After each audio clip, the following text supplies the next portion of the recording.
आज के दिन की सबसे बड़ी तशवीशनाक खबर है सैयद हसन नसरुल्लाह साहब की शहादत, जो बानियान हिज़्बुल्लाह में से एक हैं। इसराइल के अटैक्स एक हफ़्ते से बहुत शदीद हो गए थे और अब की बार लेबनान को निशाना बनाया जा रहा था। आप सब ने वो ख़बर सुनी जब वॉकी टॉकीज़ के ज़रिए भी धमाके किए गए जिसमें सिविलियंस शहादतें हुई। हमने देखा ईरान भी अटैक्स के बाद उस तरह से रिटेलिएट नहीं कर सका और लेबनान की तरफ से भी ज़रा हिज़्बुल्लाह भी उस तरह से हमें ताकतवर दिखाई नहीं दी जिस तरह से इसराइल ने आगे बढ़कर हमले किए। अब हिज़्बुल्लाह के जो सीनियर रहनुमा है नईम कासिम, उन्हें बुरी सरबराह मुकर्रर कर दिया गया है और कहा जा रहा है कि हसन नसरुल्लाह साहब के जो कज़न हैं हाशिम सफ़ीउद्दीन, वो भी टारगेट बनाने की कोशिश की गई लेकिन वो महफूज रहे हैं इस हमले में, वो सरबराह हो सकते हैं।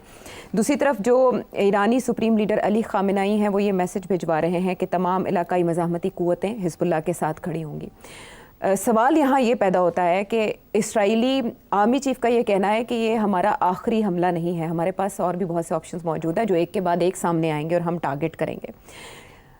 ईरान की खामोशी ने या ईरान, आपने ये तबसरा किया था कि ईरान अभी रिस्पांस नहीं देगा जब ईरान में इस्माइल हनिया साहब को निशाना बनाया गया।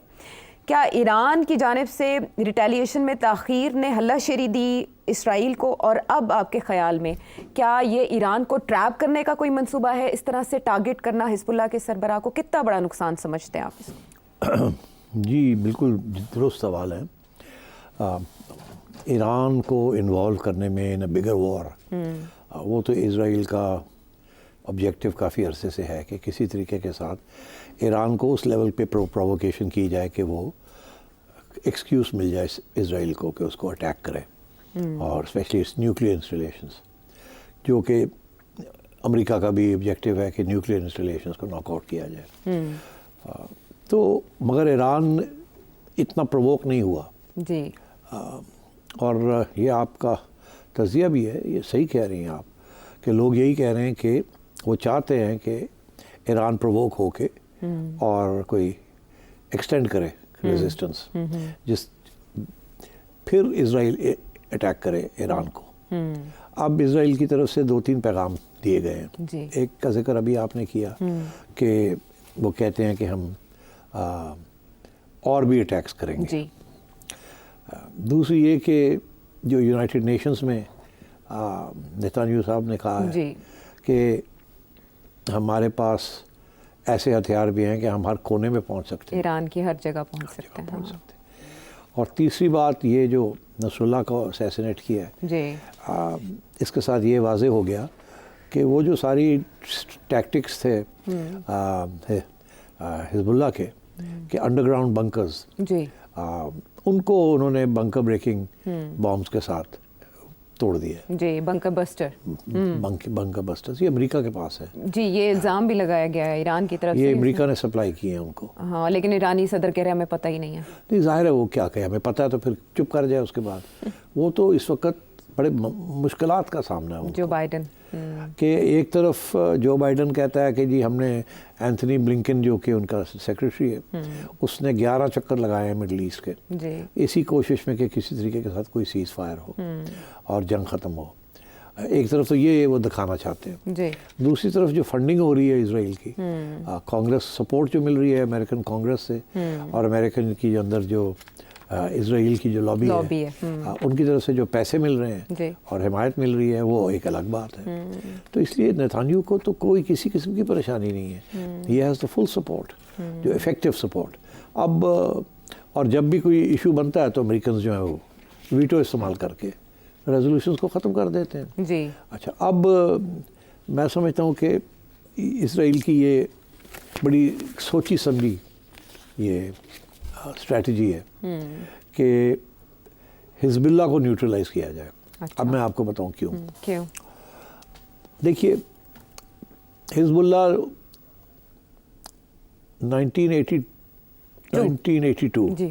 1982 से पहले तो उसकी वो मौजूद ही नहीं था। 1982 में इज़राइल ने लेबनान को इन्वेड किया जी, और इन्वेड करके बम्बार्डमेंट की बेरूत की और सदर्न बेरूत को ऑक्यूपाई कर लिया। और उसके बाद उस वक़्त जो क्रिश्चियन फलांज थे वो भी इज़राइल के साथ मिल गए और काफ़ी तबाही हुई वहाँ। उसके बाद 1984 में हिज़्बुल्लाह की पैदा हुआ सारे मुख्तलिफ ग्रुप्स इकट्ठे होकर तो उन्होंने हिजबुल्लाह बनाया और आहिस्ता आहिस्ता हिजबुल्लाह ईरान की मदद से बहुत स्ट्रॉन्ग होता गया। ये ईरान की एक स्ट्रेटजी भी थी कि मुख्तलिफ रेजिस्टेंस ग्रुप्स जो है उनको इकट्ठा एक अंडर वन अम्ब्रेला किया जाए। अच्छा। वो बेरूत में तो कामयाब हो गए, मगर वो इराक और सीरिया में इतने कामयाब नहीं हुए, वहाँ छोटे छोटे ग्रुप्स रह गए। अच्छा। मगर उन्होंने उनको सबको सपोर्ट करना शुरू कर दिया। तो all these groups are getting support from Iran. Iran की भी यही स्ट्रेटजी थी कि एक जगह पे फोकस नहीं होना चाहिए, गिराव होना चाहिए। तो लेबनान ज़रूरी है कि लेबनान के अंदर भी रेजिस्टेंस हो। अच्छा। फिर जो मेन जो लड़ाई हुई हमास की हिजबुल्लाह की और इजराइल की, वो 2006 में हुई। बहुत बड़ी जंग छिड़ गई और हिजबुल्लाह ने काफ़ी नुकसान पहुंचाया इजराइल को। अब सूरत हाल ये है कि वो तो ख़त्म हो गई बात, मगर इजराइल के जहन में ये है बात कि हमने गज़ा तो साफ़ कर दिया, हमास को भी हमने आधा कर दिया ये, मगर ईरान और हिजबुल्लाह जो है वो वैसे ही सॉलिड है अभी भी।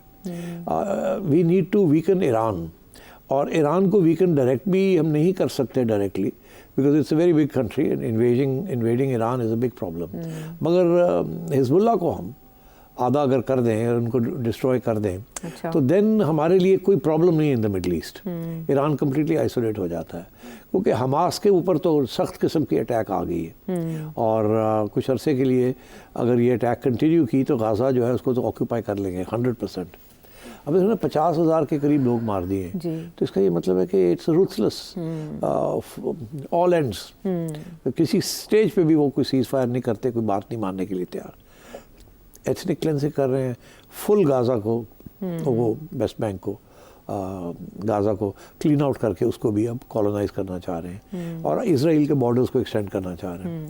अब अगला बॉर्डर जो है नॉर्दर्न वो जाके सदर्न लेबनान को मिलता है जी। तो वहाँ भी मेरा ख्याल है ये चाहेंगे कि अंदर घुस के तो एक एरिया जो है लेबनान का वो भी ऑक्यूपाई कर लें as a buffer zone, because वो जो बॉर्डर एरियाज है वहीं से तो ये रॉकेट्स आते हैं और हिजबुल्लाह के पास कोई 1.5 लाख के करीब रॉकेट्स का इस वक्त ज़ख़ीरा मौजूद है तो और वो ईरान से आते हैं सारे। तो अब मेरा ख्याल है इन्होंने ये फैसला किया है कि ये अच्छा मौका है और काफ़ी देर से इसकी प्लानिंग हो रही है। देखिए ये नहीं कि जी अभी इन्होंने ये प्लान किया है, ये जब प्लानिंग हुई होगी ना इसकी, तो पहले उन्होंने यही फैसला किया कि गाज़ा को साफ़ करना है और हमास को ख़त्म करना है। अगली स्टेज उन्होंने कहा कि हिजबुल्लाह को करना है जी। अब हिजबुल्लाह भी जब से ये हमास के ऊपर अटैक आया है तो हिजबुल्लाह की वो भी रॉकेट्स हर रोज़ कुछ ना कुछ फेंक रहे हैं जी। ऐसे ही है ना जी, ऐसे ही। अच्छा, मगर वो पूरी फुल फ्लैश नहीं आ रहे, तो उन्हें पता है कि अगर फुल फ्लैश गए तो इजराइल इन्वेड कर लेंगे, मगर उन्होंने भी अपना सॉलिडारिटी में कुछ ना कुछ तो करना है और ईरान की तरफ से भी है कि करें हम जी, क्योंकि Iran is too far away, उनकी तो they are not going to be able to do it. तो इसलिए उन्होंने सोचा कि ये ईरान का एक और पिलर है क्लोज टू अस, इसको तो ख़त्म किया जाए। तो अब वो पहुंच गए हैं वहाँ, अब वो ये कह रहे हैं कि हम हर कोने तक जा सकते हैं और उन्होंने अटैक किया है हिजबुल्लाह की जो लीडरशिप है। So I think this is very very serious. अब आपके सवाल का जवाब वो ये है कि उन्हें पता है कि हिजबुल्लाह तो अब कुछ नहीं खास कर सकता, रॉकेट शॉकेट्स मारेंगे भी, वो फेंकेंगे भी, तो उससे कोई फ़र्क नहीं पड़ेगा, बिकॉज पहले भी उन्होंने सैकड़ों रॉकेट्स फायर किए, लेकिन उनका डिफेंस सिस्टम जो है, उन्होंने जो डोम बनाया हुआ है 3 लेवल डोम, 3 लेवल्स हैं उसके, एक ऊपर है वहाँ बैलिस्टिक मिसाइल्स के साथ नॉकआउट डेविड स्लिंग भी है और तो इसलिए वो 3 लेवल्स हैं और उसको ईरान की missiles long term missiles can penetrated, but बाकी जो छोटे रॉकेट शॉकेट्स हैं उनको फारग कर देते हैं। अच्छा, तो अब I think they are playing के ईरान इन्वॉल्व हो, ईरान हमें अटैक करे इन अ बिग वे, ताकि हम ईरान को पकड़े। और उन्हें पता है कि जब वो ईरान के पीछे जाएंगे तो फिर अमेरिका जो है 100% उनके साथ होगा और ये सीज फायर और ये सारी बातें ख़त्म हो जाएगी और ये बहुत बड़ी कॉन्फ्लिक्ट बढ़ जाएगी। और बड़ी एक इंटरेस्टिंग बयान आया है फ्रॉम सऊदी अरेबिया, बिकॉज सबसे बड़ा प्लेयर इस रीजन में अब सीरिया नहीं रहा, जितना बड़ा सऊदी अरेबिया है जी। सऊदी अरेबिया की तरफ से जो बयान आया है वो बड़ा इंटरेस्टिंग है। एक तो ये कि हम किसी सूरत में इसराइल को नहीं रिकग्नाइज करेंगे, अच्छा, जब तक ये फ़लस्तीन का मसला हल नहीं होता। पहले वो तैयार हो गए थे, अब कहते हैं कि नहीं, कि जैसे वो पहले तैयार हो गया था रिकग्नाइज करने के लिए अंडर सर्टेन कंडीशंस। फिर आगे और उनको ईरान का तो प्रॉब्लम है ना, सऊदीज को, यूएई वालों को भी है। तो they are caught between their sectarianism and leadership of the Islamic world, issues, internal issues to Islam, to the world of Islam, or as compared to the issues with the Western world. Saudi Arabia, UAE, but tied hai, they're tied into the Western network, whether it is economy or society. अब देखिए ना, Saudi Arabia में भी जो reforms हो रहे हैं, westernise कर रहे हैं ना जी, मॉडर्नाइज की जगह पे वेस्टर्नाइज हो रहा है। बीचेस बनेंगी, ये होगा, वो होगा, टूरिज्म होगी। तो टूरिज्म तुम्हारी मेरी तो नहीं होगी ना, टूरिज्म तो अमेरिकन टूरिस्ट की होगी, वेस्टर्न टूरिस्ट की होगी। वहाँ गैम्बलिंग कैसीनोज बनेंगे, वहाँ बीचेस बनेंगी, and so on and so forth. So they are tied to that. तो इसलिए मेरा ख्याल है कि अब रह गया सिर्फ ईरान। अगर वो हिजबुल्लाह को डेसिमेट कर देते हैं या डिग्रेड कर देते हैं, डेसिमेट तो बड़ा मुश्किल है अवामी तंजीमों को, मगर डिग्रेड करना, तो देन उनकी ये मेरा ख्याल ख्वाहिश है कि ईरान प्रोवोक हो जाए। अच्छा, अब आप देखिए ईरान के ऊपर कितना मसला है। एक तो वो चाहते हैं कि ईरान अगर प्रोवोक होता है तो फिर इजराइल अटैक करता है तो वो ईरान को डिफीट तो होगी एट द टैक्टिकल लेवल जी, जिसके साथ शायद ईरान के अंदर गवर्नमेंट चेंज हो जाए, या अंदरों से इनकलाबी काउंटर रेवोल्यूशन या काउंटर द इस्लामिक रेजीम, क्योंकि सारा वक्त वो तो साथे रहते हैं ना वहाँ, लावा पकता है, लावा ये अमेरिकन पकाते रहते हैं। तो वो शायद इंतजार ये है कि रेजीम चेंज हो जाए, और वो जो काफ़ी अरसे से ट्राई कर रहे हैं कि जी किसी तरीके के साथ ये इस्लामिक रेजीम ख़त्म हो यहाँ, तो वो हो सकता है कि वॉर कैन प्रेसिपिटेट दैट। मतलब ये है कि वो एक ट्रिगर बन सकता है। वॉर होता है ऐसी ख़तरनाक चीज़ है कि जो हारता है ना, वहाँ फिर तब्दीली आ जाती है, वो किसी न किसी किस्म की रेजीम चेंज हो जाती है। अच्छा। जहाँ जो मुल्क में, जिस मुल्क में भी आप कोई जंग हारते हैं ना, तो आपकी फ़ौज और आपकी जो रेजीम होती है वो पीछे हट जाती है, और फिर एक नया सिलसिला शुरू हो जाता है। तो ये रेजीम चेंज ईरान में इज़ अ परफेक्ट फार्मूला, क्योंकि वैसे भी कोई थोड़ी बहुत डिसएंचांटमेंट है वहाँ, कुछ लोग खुश नहीं हैं जिस किस्म के हालात हैं वहाँ, बड़ी तंगी है, बड़ी इन्फ्लेशन है and so on, because sanctions लगे हुए हैं सारे, और लड़ाई झगड़े चल रहे हैं। ये जो नए साहब जो प्रेसिडेंट बने हैं ईरान के, उनकी तो यही कोशिश थी कि वेस्ट के साथ फिर बातचीत शुरू की जाए और तसल्ली दी जाए कि हमारा न्यूक्लियर प्रोग्राम हम नहीं कर रहे एंड सो ऑन, कोई कॉम्प्रोमाइज़ की जाए। मगर अब देखिए ना कि उनके भी हाथ पाँव कट गए बाय ऑल दिस, वो भी कमज़ोर हो गए। अब वो उनका जो बात है वहाँ सुनने के लिए हार्ड लाइनर्स तैयार नहीं होंगे। तो वो जो कोशिश करने वाले थे कि किसी किस्म की कॉम्प्रोमाइज़ हो जाए, उनको भी फारग कर दिया बाय दिस इजरायली इनकर्जन। तो माय सेंस इज़ के Iran is in very serious trouble. Israel is not in trouble, America is not in trouble, Iran is in trouble. Iran इसलिए इन ट्रबल में है कि अगर वो कुछ रेजिस्ट करते हैं, कुछ प्रोवोक और करते हैं, लड़ते हैं, मिसाइल्स मारना शुरू कर देते हैं, तो that will give Israel the excuse to do what they want to do.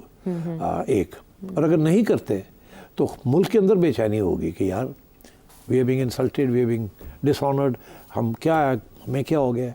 वो फिर अंदर से बलबला शुरू हो जाता है ना कि यार ये क्या हमारी लीडरशिप लड़ती नहीं है, ये नहीं करती। बुज़दिली के ताने मिलते हैं, पहले भी मिल रहे थे जब रिस्पांस नहीं दिया। तो इसलिए द ईरानियन अयातुल्ला रेजीम जो है इस वक्त काफ़ी मुश्किलात का सामना। और वो महफूज मकाम पे क्यों मुंतकिल हो गए, इससे क्या जाहिर होता है? जाहिर है उनको यही फिक्र है कि कल को हमारे ऊपर ना अटैक आ जाए, इसी किस्म की कोई हमें ना टारगेट कर लिया जाए, एक और हमारे किसी कमांडर को, जैसे पहले उन्होंने किया जी। इस्माइल हनिया को तो उधर ही ईरान में किया गया था जब वो मदऊ किए गए थे एक इवेंट में। बिल्कुल। तो अगर यहाँ तक ये हो सकता तो शायद वहाँ भी प्लान हो किसी और बड़े को असैसिनेट करने का। प्रोवोकेशन है ना, उसको जो असैसिनेट किया था प्रोवोकेशन थी ना, करो, करके दिखाओ आप क्या कर सकते हो, हम यहाँ तक आ गए हैं।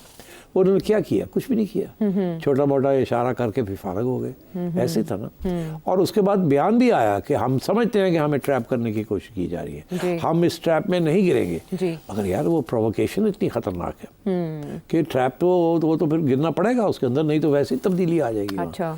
तो मैं ये समझता हूँ कि इजराइलीज बहुत बोल्ड किस्म की मूव्स कर रहे हैं, जिसका मकसद ये है कि ईरान के अंदर गवर्नमेंट को गिराया जाए। अच्छा। और for once and for all colonise कर लिया जाए ये सारा जो मसला है फ़लस्तीन का। अच्छा। मार के सबको, और कम से कम अगले 10-20 साल के लिए। इसके साथ साथ एक और गेम भी चल रही है। क्या? वो ये चल रही है कि नेतान्याहू के इलेक्शंस ड्यू हैं, वो इलेक्शन करवा नहीं रहा। और वहाँ ऑपोजिशन जो है वो कह रही है इलेक्शन करवाओ। ये हमेशा पोस्टपोन कर रहे हैं ऑन द प्रिटेक्स्ट कि हम तो एट वॉर है, हम तो नेशनल सिक्योरिटी के लिए जंगी हालात हैं। तो वहाँ भी अंदर भी डाइवर्जेंसेस और डिफरेंसेस शुरू हो गए। अच्छा, ऐसे नहीं है कि इट्स अ फ्री, मगर उसने फौज उसके साथ है, डिफेंस मिनिस्टर उसके साथ है, और वो सारों ने फैसला किया हुआ कि हमने ये करना है जी। और इस हमने अपनी गवर्नमेंट को रखना है। So this is also an excuse for Netanyahu कि जी मैं I can't leave right now, I can't call an new election. क्योंकि अगर उसने इलेक्शन कॉल की वो हार जाएगा, उसको पता है इस बात का। तो मैं समझता हूँ internal Israeli politics with the external जो जिस तरीके से साथ वो कर रहे हैं, और अमेरिका जो है unfortunately is not opposing it. अगर उसको सपोर्ट नहीं कर रहा तो अपोज नहीं कर रहा। हाँ, और इसे हल्लाशेरी मिल रही है इसराइल को। इसराइली जनरल्स के भी स्टेटमेंट्स छपी हुई हैं, वो ये कह रहे हैं कि अब हम ग्राउंड ऑफेंसिव की तैयारी कर रहे हैं, यानी वो आगे पेशकदमी करेंगे इस जंग को लेकर। अब ईरान क्या कर सकता है? क्या ऑप्शंस हैं ईरान के पास? दो ही ऑप्शंस हैं, या तो वो काउंटर करे, डायरेक्ट अटैक करे इसराइल के ऊपर, या ये है कि चुप करके बैठ जाए। अच्छा, अब एक तीसरा ऑप्शन सोचा जा रहा है, बिकॉज वो दोनों नहीं करना चाहते। चुप करेंगे तो वैसे ही प्रॉब्लम है। वो चुप करके तो अभी तक ये मौका आ गया, वो और बढ़ते जा रहे हैं, वो आपको प्रोवोक कर रहे हैं जी। तो अब एक थर्ड ऑप्शन ये आ रही है कि ईरान अपनी फौज शायद लेबनान में भेज दे। ईरान में send troops to support Hezbollah अच्छा इन लेबनान। अच्छा, ये चीज़ भी सोची जा रही है। इससे क्या? इससे ये कि एक तो हमास को काफ़ी मॉरल सपोर्ट मिलेगा। अच्छा, और अगर इसराइल सोच रहा है सदर्न लेबनान को इन्वेड करने का और वहाँ एक्चुअली कन्वेंशनल वॉर भी हो सकती है। अच्छा। Iranian forces can fight. Okay. और फिर जब अगर ऐसी सूरत हाल होती है तो ईरानियन सपोर्ट ग्रुप्स जो हैं, जो प्रॉक्सीज हैं, ये सीरिया में और इराक में, they can be called also. तो ये ईरान अपने से फोकस हटाने के लिए can shift the focus to Lebanon. तो इसका ये मतलब है Lebanon is not due for another very destructive phase in its history. क्योंकि ईरान डायरेक्टली आ नहीं सकता, इजराइल इज टू फार, तो वो द थिएटर ऑफ वॉर में मूव टू लेबनान। अच्छा, तो उसी तरफ यमनी अफवाज के हवाले से भी ये इतलात आ रही हैं कि उन्होंने रेड सी में अमरीकी डिस्ट्रॉयर्स को अटैक किया है और इराक से भी कुछ अटैक्स किए गए हैं। आपको लगता है कि ये छोटी मोटी जंग में बदलेगा खित्ते में, या फुल फ्लेज वॉर हो सकती है? नहीं, ये देखिए इस वक्त फुल फ्लेज नहीं है ना, because they are just targeting. दूसरी तरफ से कुछ नहीं हो रहा जी। तो फुल फ्लेज वॉर तो नहीं है, लेकिन but it can become a full fledged war in the theatre of Lebanon. अगर ईरान जो है डिसाइड्स कि मैंने इधर से करना है, मैंने डायरेक्ट नहीं कन्फ्रंट करना उनको। तो I think that is way we are. दुनिया जो है इस वक्त, वेस्टर्न वर्ल्ड जो है वो लड़ने के लिए, इसराइल के साथ लड़ाई करने के लिए तैयार नहीं है। अवाम वेस्टर्न वर्ल्ड की जो है वो नहीं चाहती कि ये जंग कंटिन्यू करे। वो ख्वाब बहुत खिलाफ हैं नेतन्याहू के, मगर जो हुकूमतें हैं उनके जो इंटरेस्ट्स हैं वो they are not about individuals, उनके लॉन्ग टर्म इंटरेस्ट होते हैं। एंड मेरा ख्याल है कि unfortunately this thing is going to continue and it may get even more dangerous in the next week or 2 weeks. Next week or 2. लेकिन ईरानी वज़ीर ख़ारिजा का ये कहना कि इसमें अमरीकी हथियार इस्तेमाल हुए हैं, स्पेशली जिसका आपने हवाला दिया, अमरीकी मफादात ख़तरे में पड़ सकते हैं इसराइल की इस तरह की पेशकदमी के बाद? देखिए, अमरीका 2 महीने के लिए बिल्कुल अब ज़ीरो होने जा रहा है पॉलिसी वाइज। इलेक्शन नवंबर जी, तो उसके बाद ट्रांजिशन, सारा फोकस इंटरनल होगा। एक्सटर्नल इनिशिएटिव्स अमेरिका की तरफ से आने बंद हो जाएंगे। अच्छा। और नेतन्याहू को पता है इस बात का कि अब अमेरिकन प्रेसिडेंसी जो है ना, वो what's the word I am looking for, lame duck होगी प्रेसिडेंट। अच्छा। अब कोई बड़े फैसले नहीं कर सकता Biden. So this is the perfect time for Israel, backed by Israeli financial clout in America, the Israeli lobby there, और उसके साथ it is a great time for Israel to deepen the attack, और जो अपने मकसद है अगले 1-2 महीने में वो पूरे कर ले। That's the planning. ठीक, तो अगर अमरीकी अहदाफ टारगेट किए जाते हैं खित्ते में, you don't think so? No. अच्छा, वो that is asking for trouble. आप इस वक्त अमेरिका पीछे हटा हुआ है, आपने अमेरिकन टारगेट्स अटैक करने शुरू कर दिए, अमेरिका भी आ जाएगा फिर वॉर में, जंग में। तो ये गुस्सा तो है कि अमेरिका इसके पीछे है, कर कुछ नहीं रहा, इसीलिए वो कहते हैं कि जी हम तो कर रहे हैं, हमारी बात नहीं सुन रहे। मगर I think it would be foolish to start attacking American targets, they need to attack Israeli targets. Problem ये है कि if the target is destroyed, success होती है, तो that will provoke Israel even more. और ईरान के साथ खड़ा होने के लिए और ना सऊदी अरेबिया तैयार है, ना कोई और अरब मुल्क, ना कोई और तैयार नहीं है। आगे Iran is suffering because of sanctions, और अंदर बड़ी बेचैनी है मुल्क के अंदर, और रेजीम जो है वो काफ़ी थ्रेटन्ड है। So I think Iran is facing its most difficult time ever, this government और द ईरानियन गवर्नमेंट। आपको लगता है कि इसराइल की पेशकदमी फिर ईरान तक ही महदूद रहेगी, लेबनान, ईरान तक, या फैल सकती है ग्रेटर मिडिल ईस्ट, दीगर अरब ममालिक जो खामोश हैं? नहीं, वो नहीं आएंगे। वो इस वक्त इराक तो अमेरिकनों के बेसिकली, एंड सीरिया जो is too weak now and can't do anything. ठीक, चलें। सीरिया ने एक दफा पंगा लिया था ना, तो अभी तक भुगत रहे हैं। हाँ, भुगत रहे हैं, और खित्ते में ये सिचुएशन है। बहरहाल अभी चिंगारियां सुलग रही हैं और ये कर रही हैं, लेकिन हिजबुल्लाह के लीडर की शहादत जो है वो अब जंग को एक नामालूम दायरे में ले गई है, और उस दायरे में क्या क्या हो सकता है हमने अभी जाना। वापस आते हैं एक ब्रेक के बाद।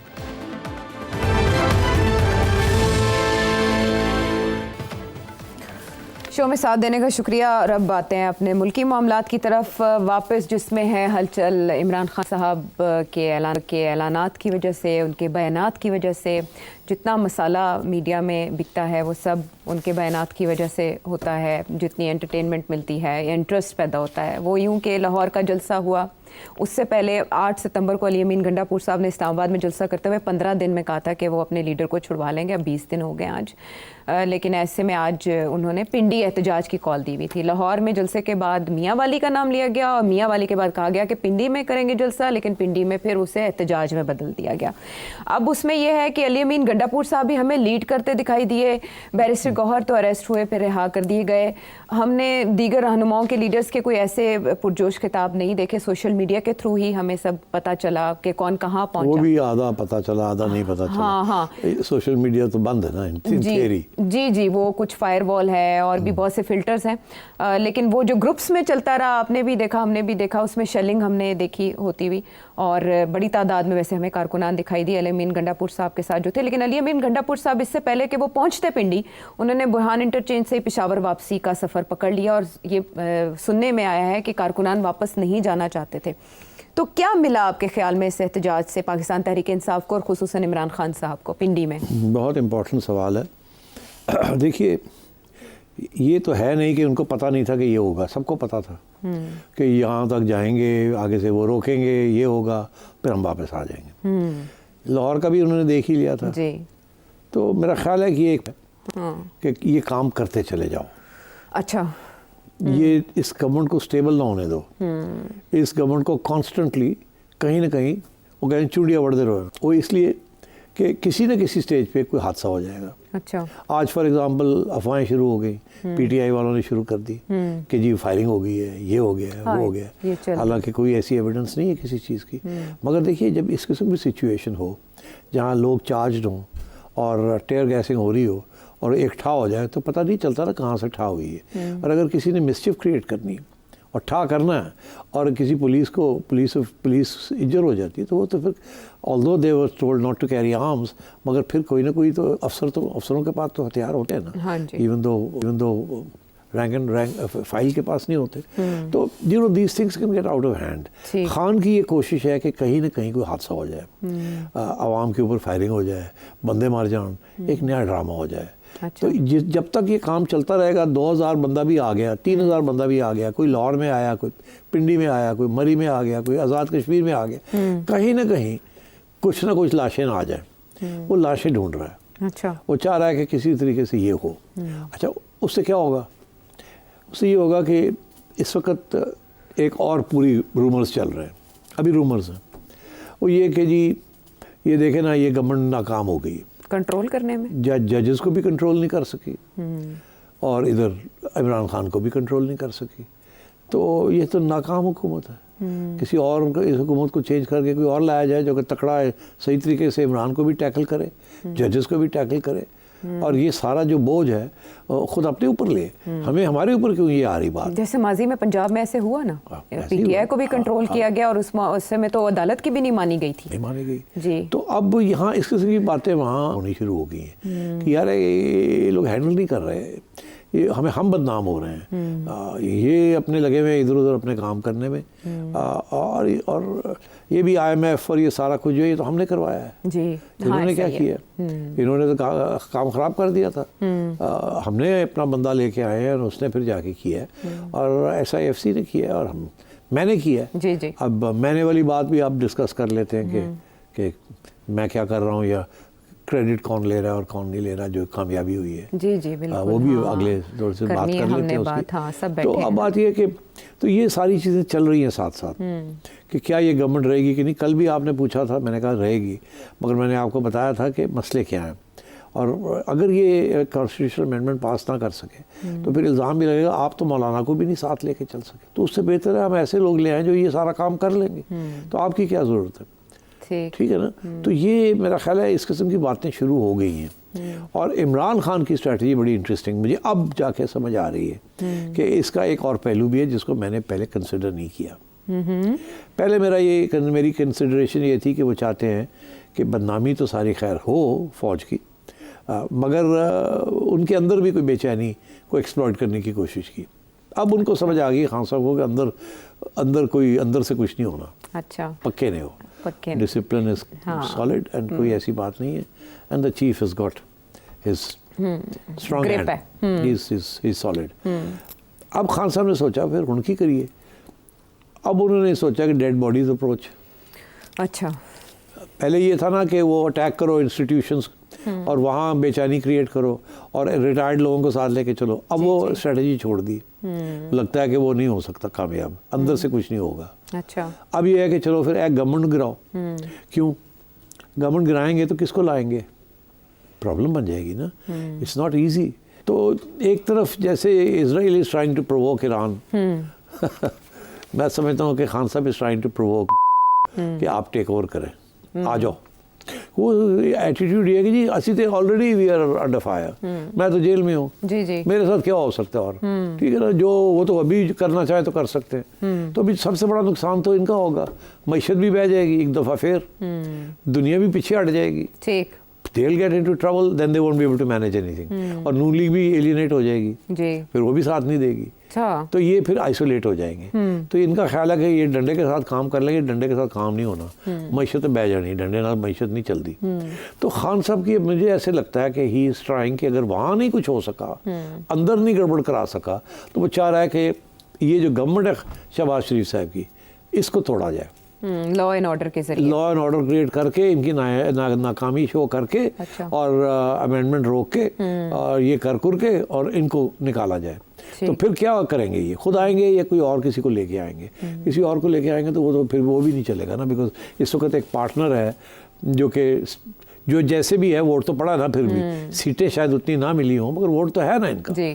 तो अब पीछे कौन रह गया? पीपल्स पार्टी रह गई। पीपल्स पार्टी किसके साथ मिलकर हुकूमत करेगी? पीटीआई के साथ। तो मेरा ख्याल है कि खान साहब की स्ट्रेटजी थोड़ी सी चेंज हो गई है। अच्छा। वो अब चाह रहे हैं कि ये गवर्नमेंट की छुट्टी कराओ और उनके लिए एक नया ट्रैप हो जाए।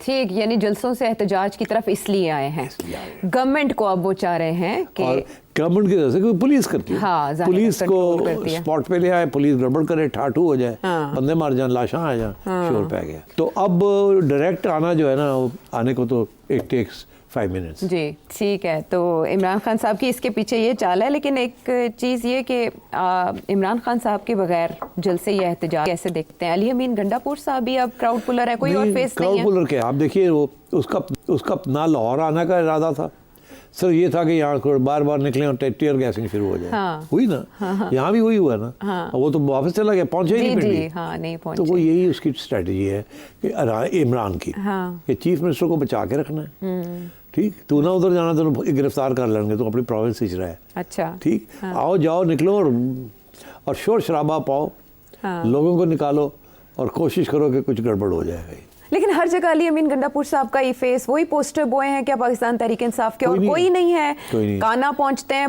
बेशक नहीं करते जलसा, लेकिन पहुंचते तो हैं और नारे शारे मारते हैं। इस इमरान खान साहब के बगैर तो फिर पार्टी कुछ नहीं, पार्टी नहीं है ना। अच्छा, तो फिर अब फ्यूचर क्या है? ये बार बार नाकाम। बैरिस्टर साहब तो नहीं, बैरिस्टर गौहर वो इस तरह शोला बयां भी नहीं है जिस तरह अली अमीन गंडापुर है। नो, तो एक ही लीडर है इनके पास, और उसके एब्सेंस में गंडापुर साहब को उन्होंने कहा कि तू शोर शराबा कर, और वो बातें करते हैं ऐसे ऐसे करके, और उसके बाद भाग जाते हैं। अच्छा, ये एक तरह से कारकुन बदजन भी हो रहे हैं, इससे आपको नहीं लगता कि इस तरह की कॉल देने से और एक तफरीक का एलिमेंट सामने आने से पार्टी कमजोर होगी? बात यह है कि he has this KP government जी, केपी गवर्नमेंट बहुत रिसोर्सेज होते हैं, पार्टी पावर में है, 8-10 हज़ार बंदा निकालना कोई प्रॉब्लम नहीं है। अच्छा। और 2-3 हज़ार बंदे को भेज देना पिंडी शिंडी इज नॉट अ प्रॉब्लम।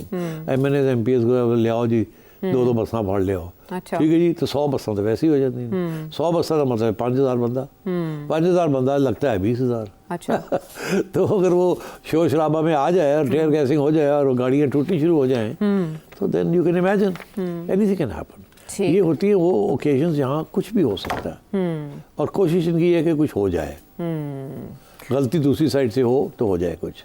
ठीक है, और इसके लिए प्रोवोक किया जाता है बार बार। अब की बार जो ऐलान किया गया वो अब आएंगे तो फिर अडियाला ही जाएंगे। अली अमीन गंडापुर साहब ये कह रहे हैं, बातें करते हैं। हाँ, ऐसी बातें जो पसंद आती हैं। हाँ, अब वो करेंगे कि जी हम अडियाला जा रहे हैं। हाँ। फिर लोग शुरू हो जाएंगे, जी अडियाला जा रहे हैं, ठीक है जी। हाँ। तो वो अडियाला से 2 मील दूर रोकने की कोशिश करेंगे, फिर वहाँ टीयर गैसिंग होगी। हाँ। मगर एवरी टाइम ये बाहर निकलेंगे ना तो इनके 1-2 हज़ार लोग कम हो जाएंगे, क्योंकि वो पिछली बार का अंजाम देख चुके हैं। और हर दफ़ा इस दफ़ा आपने देखा कि गवर्नमेंट ने गिरफ्तार करके छोड़ दिए लोग, उन्हें पता था कि ना कोई खास आगे नहीं बढ़ेंगे ये। गौर को भी किया और राजा को भी किया, तो छोड़ भी दिया। जी ऐसा ही है। और अब ये इत्तलात है कि बैरिस्टर गौहर ने वज़ीर आला को कहा था कि हमने एहतजाज ख़त्म कर दिया है 7 बजे के करीब।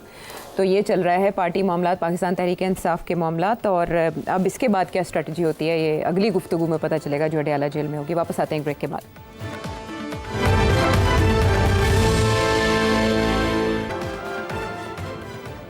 Welcome back. कल IMF पैकेज की जो पहली किस्त रिलीज़ हुई, उसके बाद जैसे आपने कहा कि रिलीफ का एक साइन तो है इस हुकूमत के लिए भी और किसी हद तक हमारी मईशत के लिए भी। उसके बाद शहबाज शरीफ साहब वज़ीर आज़म पाकिस्तान लंदन में, उन्होंने सहाफ़ियों से गुफ्तगू करते हुए इसका क्रेडिट आर्मी चीफ़ को दिया कि उन्होंने इसमें बहुत किरदार अदा किया IMF डील में। फिर आर्मी चीफ़ की जो ताजिरों के साथ मुलाकात हुई है उसमें बहुत से मामलात पर गुफ्तगू की है उन्होंने। इससे पहले जनरल बाजवा भी मुलाकात करते थे, काफ़ी लंबी मुलाकातें होती थी, उसमें यकीन दिलाया जाता था ताजिरों को। लेकिन अब आर्मी चीफ़ की जो मुलाकात में मुख्तलिफ नकात रिपोर्ट हुए हैं वो ये कि उन्होंने ये कहा है कि ताजिर जो हैं वो SIFC के साथ मिलकर काम करें। और जो एक और मामला है वो है सूबों का मामला, कि सिपा सालार ये चाहते हैं कि सूबों के हवाले से आवाम को कन्विंस किया जाए और इस हवाले से जो सियासतदान है वो आगाही क्रिएट करें। आप क्या समझते हैं कि इस मुलाकात का ताजिरों के साथ इसकी डायमेंशंस क्या हैं? देखिए, एक तरफ तो बिल्कुल वही एजेंडा है जैसे बाजवा साहब का था जी, कि ताजरों को जाके कहा जाए कि हमें सपोर्ट करें, इन्वेस्टमेंट ना, बाहर पैसा ना लेके जाएं, इन्वेस्टमेंट करें। जी। दूसरा एक नया एडिशन हो गई इस दफ़ा, जिक्र आया है अपेरेंटली, जिक्र ये आया कि जी ये मुल्क जो है एडमिनिस्ट्रेटिवली मुश्किल हो गया है, और जैसे इंडिया में उन्होंने सूबे जो हैं वो टेरिटोरियली भी और अमेलगमेशन भी वहाँ तब्दीली होती रही है और कंटिन्यू कर रही है, और अब 29 स्टेट्स हैं और कुछ यूनियन टेरिटरीज़ हैं एंड सो ऑन। तो ये it's not a big deal कि अगर आप एडमिनिस्ट्रेटिव यूनिट्स नए बना लिए जाएँ। अच्छा। तो ये बात कैसे क्यों आई सामने, क्यों ये जिक्र आया इसका? मेरा ख्याल है किसी ने सवाल तो पूछा नहीं होगा, ये तो खुद अपनी तरफ से किसी सिलसिले में, किसी कॉन्टेक्स्ट में उन्होंने बात की होगी। मुझे पता नहीं है क्या बात हुई एग्जैक्टली। बिजनेसमैन है अकील करीम डेडी साहब, उन्होंने समा TV से ही बात करते हुए ये कहा है कि सूबों की अपनी शनाख्त को बरकरार रखते हुए नए हिस्से बनाए जा सकते हैं। सिंध अपनी जगह पर रहेगा लेकिन उसके साथ नॉर्दर्न, सर्दर्न, वेस्टर्न अटैच हो जाएंगे। पंजाब में भी 6 हिस्से बनाने की तजवीज़ दी गई है, और ये कहा है आर्मी चीफ़ ने कि अगर सूबे इस तरह से ना बने तो मसाइल आते रहेंगे। तो ताजिरों ने आर्मी चीफ़ की इस तजवीज़ से इत्तफाक किया। ताजिर तो हमेशा इस किस्म की तजवीज़ों से इत्तफाक करते हैं, उनका सिर्फ एक मकसद होता है कि ऐसी पैसे बनाते जाइए और टैक्स ना दिए और कारोबार वैसे ही चले। और जब भी उनको कोई मिलने जाता है, फाइनेंस का मिनिस्टर हो या आर्मी चीफ हो, वो सारी बात सुन के तालियां बजा देते हैं और फिर ये कहते हैं हमारे लिए ये करें, हमारे लिए ये करें, हमारे लिए ये करें। अच्छा। वो अपने डिमांड्स जो है वो आगे कर देते हैं। तो मेरा ख्याल है यहाँ भी ऐसी सिचुएशन है। अकील डेडी साहब is suppose to be very close to the establishment, तो जाहिर है कि उनकी तरफ से वजाहत आई है। बाकी तो किसी ने नहीं इस किस्म की बात की। तो ये एक चढ़े आप समझे कि एक ये फुलझड़ी सी है, फेंकी गई है कि देखिए रिएक्शन क्या आता है। बिकॉज अगर कोई रिएक्शन ज़्यादा आया तो वो सिंध से आएगा। अच्छा। बिकॉज सिंध जो है ना, वहाँ पीपल्स पार्टी कभी भी इस किस्म की सिचुएशन नहीं होने देगी। वो यही चाहेगी कि सारे का सारा सिंध जो है उसकी नेशनलिज्म जो है जिसके ऊपर वो बरकरार है वो रहे। वो तो कराची को नहीं हिस्सा देते, हालांकि कराची अगर कोई यूनिट बनता है तो कराची बनता है, मगर उधर भी नहीं जाने देते किसको। तो बाकी सिंध में वो कैसे उसको डिवाइड करने की कोशिश करेंगे। और एडमिनिस्ट्रेटिव का तो इशू नहीं है, वहाँ तो ऑलरेडी डिविजन्स हैं और डिस्ट्रिक्ट्स हैं, तो एडमिनिस्ट्रेटिवली तो है। और अगर ये मसले हल करने हैं तो local government is the answer. अच्छा। तो वो लोकल गवर्नमेंट तो कहीं भी ना पीपल्स पार्टी सपोर्ट कर रही है ना नून लीग सपोर्ट कर रही है। तो अगर कोई, और हमेशा फौजी फॉर्मूले जो होते हैं वो यही होते हैं कि नए पॉलिटिशियंस बनाए जाएं। इस तरह ये 4-5 पार्टियां, 4-5 लोग यही ना सारा कुछ रखे, नए पॉलिटिशियंस बनाए। क्योंकि और नए पॉलिटिशियंस अगेन प्रोजेक्ट्स होते हैं, तो वो अगर ज़्यादा यूनिट्स हो जाएंगे, 12 स्टेट्स बन जाएंगी। अच्छा। तो फिर 12 में से कम 8-10 तो प्रोजेक्ट्स होंगे ना, तो काबू पा लिया जाएगा। तो ये हमेशा इसी किस्म की सोच होती है, ये पुरानी चीज़ें निकाल के तो उसको दोहराते हैं। अच्छा, अब मैं एक बात आपसे करूं।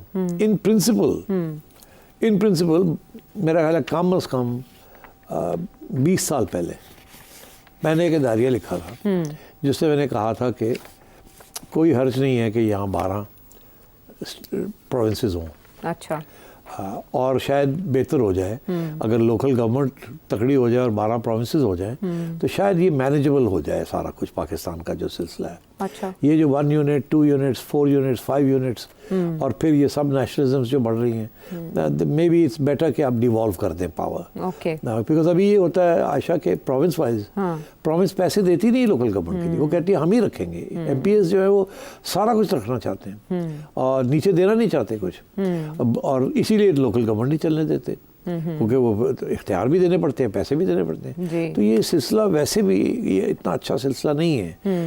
मगर जब ये फौज की तरफ से ऐसा सजेशन आता है तो फिर जिससे ना लोगों के अंटेने खड़े हो जाते हैं। अगर ये खुद बैठ के ये फैसला कर लें सियासतदान कि हमने ये एक नया कंसेंसस क्रिएट करना है, नया चार्टर ऑफ डेमोक्रेसी करना है, हम डिवोल्यूशन करनी है, तो ये बिल्कुल हो सकता है और कोई इशू नहीं बनना चाहिए। अच्छा। मैं समझता हूँ in principle it's a good idea. अच्छा। मगर बात यह है कि जब फौज करती है ये आइडिया प्रपोज, तो सियासतदान ये समझते हैं क्योंकि हम ज़्यादा इफेक्ट होंगे जो बैठे हुए हैं इस वक्त कुर्सियों पे, और ये नए लोग आ जाएंगे और ये नए लोग इनके होंगे और हमारे नहीं होंगे, तो हमारी हम कहाँ जाएंगे, इसलिए ये अपोज करते हैं। तो मैं समझता हूँ कि अगर ये आइडिया एक ऐसी हुकूमत से आता, अभी पीपल्स पार्टी अगर ये ऐसा आइडिया प्रमोट करे तो मैं समझता हूँ मुश्किल हो जाएगा उसको रेजिस्ट करना, क्योंकि सबसे ज़्यादा इफेक्ट तो पीपल्स पार्टी होगी इससे। पंजाब का तो इतना भी इशू नहीं है, वो तो सदर्न पंजाब और 3 पंजाब के तो वैसे ही हिस्से हुए हैं और वो पहले से ही बात चल रही है। जी, वो इमरान खान साहब जब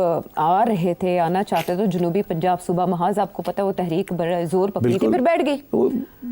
खान साहब को पॉलिटिक्स नहीं करनी आती थी ना, और वो फिर फंस गए ना, ये सारा जो 2 साल के बाद तो वो फंसने शुरू हो गए ना। वो जो सारा इनिशिएटिव था जब ये इन्होंने बंदे पंजाब से लिए, सदर्न पंजाब से, तो जहांगीर तरीन and company and all in लोगों को तो ये वादा किया था ना कि आपको एक थोड़ी सी मिल जाएगी वहाँ, पर जब वो पहुँच जाते हैं तो फिर देते नहीं है।